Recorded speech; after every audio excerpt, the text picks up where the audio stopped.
Yeah, another week, another opportunity to go on the road in the SEC in a very difficult environment. Mississippi State has had an extremely challenging schedule. You could argue it's one of the toughest in the SEC this year, and so I don't think their record accurately reflects or depicts the style of football and the team that they are. They're improving every week. I think Coach Lebby's done an excellent job of staying the course. They have a clear identity on offense, defense, and special teams. I think offensively they are very explosive. You look at the wide receiver, Kevin Coleman, who we know well from his time in St. Louis, is dynamic wide receiver, really good route runner, really good yard after catch, is also their punt returner. As challenging a wide receiver as there is in the SEC, in my opinion, I think their running back is playing really well. They've been very effective running the football the last really 4 weeks, and Devin Booth has really given them a lift in the run game. Explosive plays, also their kickoff return man.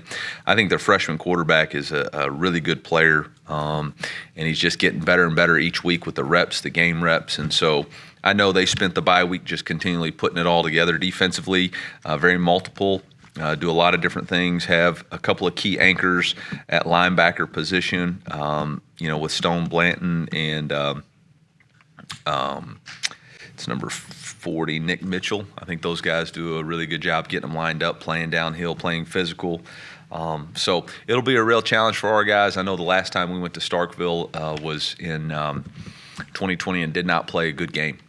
Quite honestly, didn't play nearly as well as need to. So it's a very challenging road environment, very challenging game for us. And I know our guys responded well. We had a really good practice yesterday, a great weight session. I know they're looking forward to the challenge and excited about Toughness Tuesday. So with that, I'll open up for questions. Eli, you mentioned that you guys have responded well. Each time you guys have taken a loss this season, you guys have found a way to bounce back and get a win. What have you liked about your team's response in these weeks following the loss? Yeah, I think there's a competitive character. Winning and losing has to matter to you, but you have to be quick to move on, learn the lesson, leave the event. And I think that's something that our guys have embraced, is learn the lessons from the games, but you can't let them drag you down. We've got enough competitive character on this team. We've got enough of upperclassmen that know you can't dwell on the past. You just got to continue to move forward.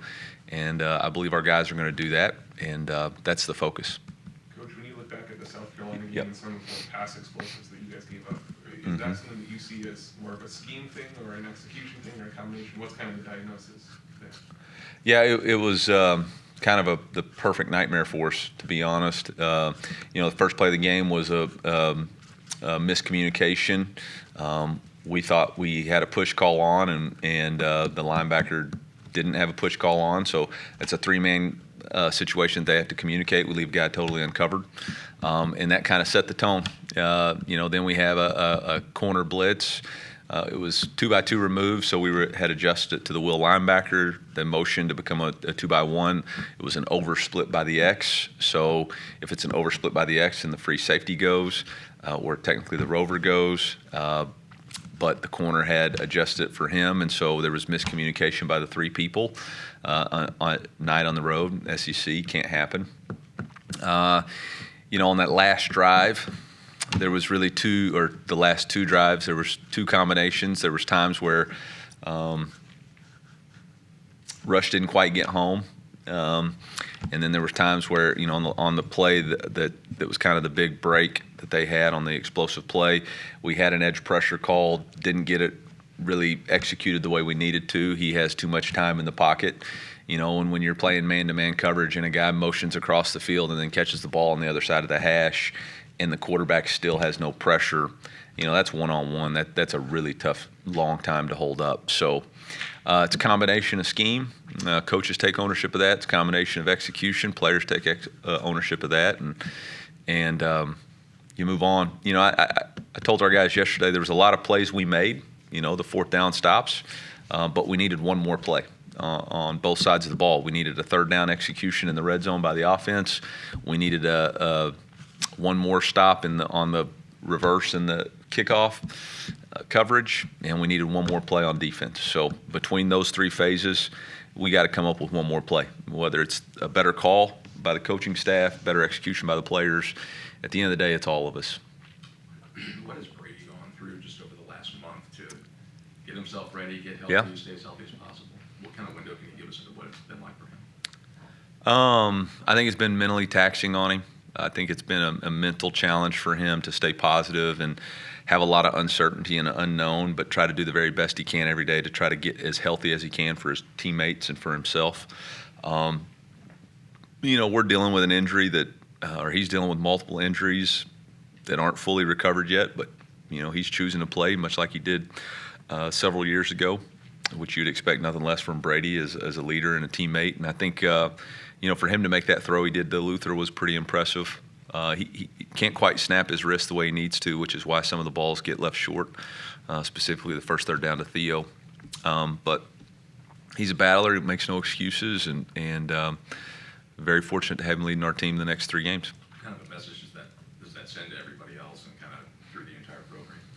I think it's just a resiliency in what we're playing for, why we're playing for each other. Coach, these 6 SEC games, team in the first half is scoring 25 points compared to 100 points in the second half. So what do you think has contributed to not being able to get off to faster starts offensively in the first half, but then being able to bounce back in the second half and put up points? I'm sorry, you're saying that they're outscoring us? No. I'm saying Missouri's offense has put up 25 combined points in the first half in SEC games. Yeah. In the second half of those games, you have 100 combined points. Yeah. So what's coming, what's happening that there's a slow start offensively in the first half and then it picks up in the second half. Yeah. I don't have a great response for that. So it's definitely something that we've challenged our guys to be better in the first half, play faster, play with better execution, but obviously it hasn't gotten done. Good job adjusting to keep fighting at halftime, though. Coach, Drake Heismeyer slotting in at center against South Carolina, just what you kind of make of the job he did? I was really, really impressed and proud of the way he played and performed. I thought for as good as that defensive front was, for him to keep us on the right IDs, there's only a handful of plays that weren't executed the way we wanted to, but he held up really well, didn't have any snap issues in a very challenging road environment. When you look back at the idea of the brotherhood, how you and the players have brought it up so many times in Yeah. games like Saturday. Yeah. Did you envision it would have the kind of impact and meaning to the program that it does right now? Honestly, that's why I coach.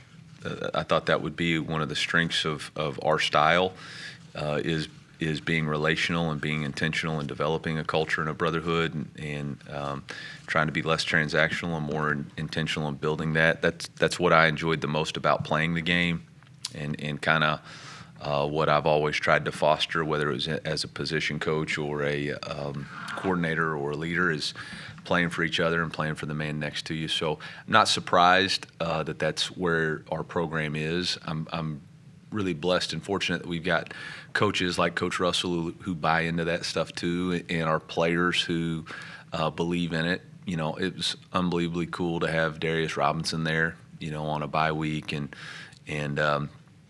just the different tweets and texts throughout the game from former players who are watching and are still connected with us and rooting for us. What have some of the you brought in these 2 veteran running backs here in Nate and Marcus? What Yeah. have you seen them contribute to the younger guys and trying to push them up and help them this season? Yeah, I think everybody understands, embrace your role, be a very unselfish player. You have Nate who comes in and provides a spark. Marcus Carroll comes on the goal line and finishes. Kejuan Lacey comes in. I thought he did a really nice job providing us a spark right there in the third quarter with some explosive, tough runs. I think, Jamal comes in and does what he does on third downs and in special teams. I think it's just an unselfish room. Starts with Coach Looper. And again, his belief in brotherhood, the game breakers is what that group calls themselves. And so, I think those guys buy into the head coach or to the position coach, and position coach, continues to give everybody an opportunity to prove themselves. Kejuan Lacey got a handful of touches. Maybe Yep. was that something that was maybe a gameful thing, or what kind of role do you foresee for him in these last few games?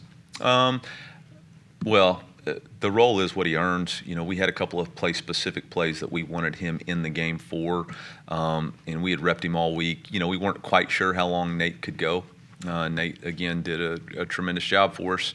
But if Nate couldn't go, those were going to be Keywan's plays because we felt like we needed a little bit more explosiveness to it. We want to continue to integrate Keywan into our offense and continue to get him going. So we'll see how that plays out the last three. Coach, I think you guys are up to 5 freshmen who earned their red shirt. So Okay. what are these guys doing to demonstrate that they're ready to play, especially in these SEC games late in the season? Well, it's a combination of things. It's a combination of depth and need and a combination of readiness. These guys, a lot of them have contributed on special teams and a couple of other ones just, especially with the injuries that we're dealing with, we need them to finish games. This game, no different. You're going to play a team that's a high-volume offense, can get a lot of plays. And so in order to stay healthy and efficient on both sides of the ball, you got to have multiple players playing. Anything else for Coach? Thank you all. Thanks, Coach. Yep.